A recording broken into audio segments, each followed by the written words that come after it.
seumur hidupnya melakukan kesalahan, tapi ketika hendak kematian mendekatinya, bolak-balik sebelum roh keluar daripada jasadnya, ia tak mampu berkata apa-apa. Ia hanya mampu berniat untuk taubat, diakui kesalahannya di hadapan Allah. Allah terima taubat. Sebegitunya Allah, sebegitunya Rasulullah kepada kita. Sampai sedetik sebelum kematian engkau bertaubat, akui kesalahan, selama itu masih diterima taubatmu oleh Allah Subhanahu wa taala.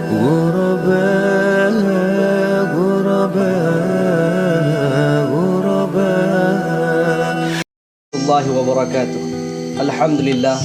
Allahumma salli ala Sayyidina Muhammad ibn Abdillah wa ala alihi wa sahbihi wa mawalah. Sahabatku yang dimuliakan oleh Allah, siang berganti dengan malam, waktu terus berputar. Umur bertambah namun kadar kehidupan semakin berkurang. Dalam kurun waktu yang kita jalani, selalu dihadapi dengan dua hal, sayyi'at, hasanat. Bila bukan kebajikan, maka keburukan yang akan mengisi waktu luang kita. Tak ada manusia yang terlepas daripada kesilapan. Semua berlumuran dosa, semua mempunyai kesalahan. Tapi tergantung bagaimana menyikapi kesalahan yang kita lakukan. Ada dua makhluk, perhatikan, dua makhluk dia berdosa. Adam alaihi salatu wassalam, Iblis laknatullah. Dua-duanya berdosa. Iblis berdosa karena enggan patuh terhadap perintah Allah ketika diperintahkan untuk sujud kepada Adam. Adam berdosa karena memakan buah khuldi dilarang oleh Allah, hasil daripada jebakan iblis. Sama-sama berdosa. Apa gerangan yang membuat keduanya berbeda sehingga iblis dilaknat, mal'unun? Adam sampai hari ini dia tidak tercela. Adalah cara menyikapi kesalahan. Iblis enggan mengakui dosa dan tidak bertaubat, sedangkan Adam mau mengakui dosa dan bertaubat menjemput ampunan Allah Subhanahu wa taala. Maka bila hari ini kita banyak dosa tapi tidak mau mengakui kesalahan, tidak mau bertaubat, bukankah kita berada di barisan para iblis? Na'udzubillahi min dzalik.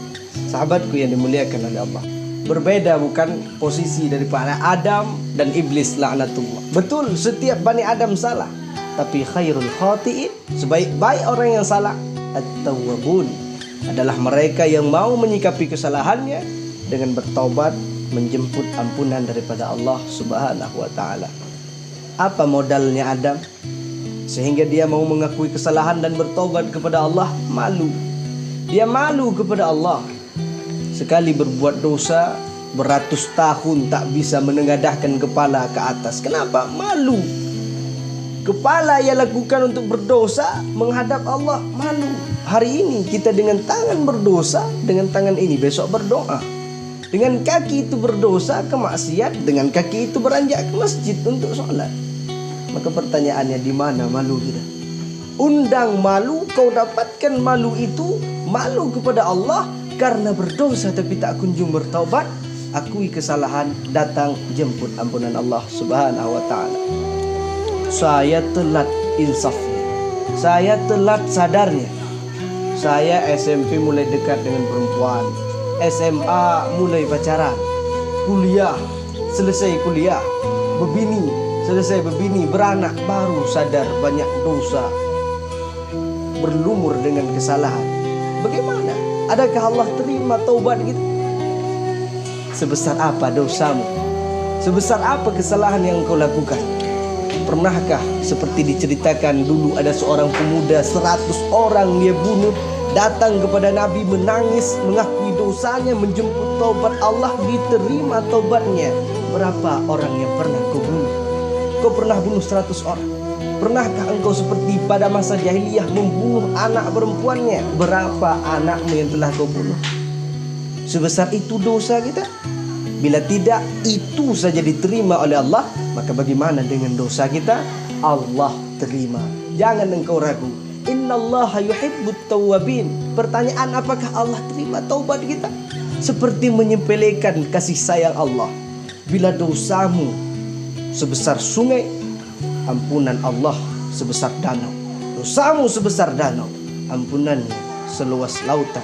Dosaku luas seluas lautan, ampunan Allah lebih luas dibanding samudera, bahkan dunia dan isinya.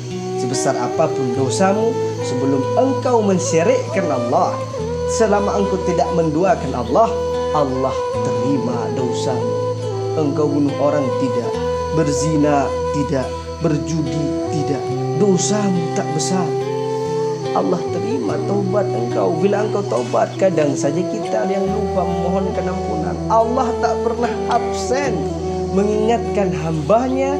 Dia maha pengasih, maha penyayang. Tapi kadang kita yang lupa bahwa Allah maha kasih, maha sayang, bahwa Allah menerima taubat, bahwa Allah selalu bersegera mencintai hambanya yang bertaubat. Innallaha yuhibbut tawwabin. Allah bukan hanya menerima taubat, tapi mencintai orang-orang yang bertaubat. Bila Allah jatuh cinta kepada at-tawwabin, apakah mungkin Allah menyakiti orang yang dia cintai? Sungguh tidak, saudara. Sahabatku yang dimuliakan oleh Allah, maka sebesar apapun dosa kita, percayalah ada ampunan Allah yang lebih besar daripada dosa yang engkau lakukan. Dulu ada seorang pemuda namanya Wahsy. Dia membunuh paman Nabi Hamzah. Ia ingin masuk Islam, bertaubat. Apakah Allah menerima dia sebagai muslim? Turunlah Al-Quran, kata Allah, illa man taba, kecuali orang-orang yang bertaubat, wa amana, orang-orang yang beriman, wa amila amalan salihah, dan beramal amalan saleh. Maka mereka itu yang bertaubat, beriman, melakukan kebajikan, insyaallah mereka digantikan keburukan-keburukannya dengan kebaikan daripada Allah Subhanahu wa taala. Sahabatku yang dimuliakan oleh Allah, ada dialog antara malaikat Jibril dengan Rasulullah sallallahu alaihi wasallam. Mengenai taubat, datang Jibril kepada Rasulullah. Muhammad, ar-Rabb yuqri'uka salam. Allah membacakan salam kepada engkau. Kata Allah, Muhammad, andaikan ada dari kalangan umatmu seumur hidupnya dia melakukan dosa, lalu setahun sebelum kematiannya ia bertaubat, Allah terima. Itu terlalu lama wahai Jibril. Umatku ghaflah, umatku lalai. Jibril kembali kepada Allah, turun menemui Nabi Muhammad. Ar-Rabb yuqri'uka salam, Allah membacakan salam kepadamu. Andaikan ada daripada umatmu seumur hidupnya ia lakukan kesalahan, dia berlumuran dosa, 60 tahun hidup, 60 tahun penuh dosa, namun sebulan sebelum kematian ia bertaubat kembali kepada Allah, Allah terima taubatnya. Sebulan itu masih lama Jibril. Umatku ghaflah, umatku lalai. Lalu Jibril kembali kepada Allah, turun bertemu dengan Nabi Muhammad. Ar-Rabb yuqri'uka salam, Tuhan Allah membacakan salam kepadamu. Lalu ia katakan, andaikan seumur hidupnya umatmu melakukan kesalahan, umatmu berdosa, namun 1 minggu sebelum kematiannya ia bertaubat, Allah terima taubatnya. Seminggu pun lama wahai Jibril. Umatku lalai. Naik lagi Jibril bertemu dengan Allah. Perhatikan bagaimana sayangnya Rasulullah. Setahun sebelum kematian taubat, sebulan sebelum kematian taubat, seminggu sebelum kematian taubat. Masih lama, kata Rasul. Rasul tahu bagaimana kondisi umatnya, lalai dengan duniawi. Naik Jibril, turun lagi bertemu dengan Rasulullah. Ya Muhammad, kata Allah, andaikan seumur hidupnya umatmu melakukan kesalahan, tapi sehari sebelum kematiannya dia sempat bertaubat, Allah terima taubatnya. Jawaban Rasul masih sama. Itu pun masih lama wahai Jibril. Umatku lalai. Naik lagi Jibril, turun. Bila umatmu seumur hidupnya melakukan kesalahan, tapi ketika hendak kematian mendekatinya, qabla ayyugharghir, bahasa hadisnya qabla ayyugharghir, bolak-balik sebelum roh keluar daripada jasadnya, ia tak mampu berkata apa-apa. Ia hanya mampu berniat untuk taubat, diakui kesalahannya di hadapan Allah. Allah terima taubatnya. Sebegitunya Allah, sebegitunya Rasulullah kepada kita. Sampai sedetik sebelum kematian engkau bertaubat, akui kesalahan, selama itu masih diterima taubat oleh Allah Subhanahu wa taala. Sahabat yang dimuliakan oleh Allah, percakapan di atas menggambarkan bagaimana sayangnya Allah kepada kita, bagaimana Allah maha menerima taubat. Tapi jangan pula salah kau ambil tindakan. Maka tergantung bagaimana cara menyikapi dosa itu. Jangan pula kan bisa tobat, berarti setahun sebelum kematian bisa tobat. Bahkan sebulan, seminggu, sehari sebelum kematian bisa tobat. Engkau berencana bertobat masih sehari sebelum kematian, siapa tahu dalam maksiatmu itu seketika itu mati engkau. Tidak mungkin. Apanya yang tidak mungkin? La yastakhirun. Kalau sudah datang ajal tiba, la yastakhirun. Itu tidak diundurkan lagi. Maka kata Luqmanul Hakim kepada anaknya, ya bunayya, wahai anakku, la tuakhirit taubah, jangan engkau tunda-tunda taubat. Kenapa? Innan mauta, karena mati ya'ti baghtatan, dia datang dengan tiba-tiba. Engkau sambilan duduk mati, ada orang sambilan berjalan mati, ada orang dalam lapangan bola mati, ada orang sambil main basket mati, ada pula orang yang mati dalam sujudnya, ada pula orang yang mati dalam salat. Maka kadang-kadang kematian adalah gambaran pekerjaan yang sering kau lakukan. Sering-sering berbuat kebaikan, insyaallah engkau mati dalam keadaan husnul khotimah, mati dalam keadaan baik. Yang jangan adalah menunda taubat. Wailul lil musawwif, wailun, celaka siapa? Al musawwif.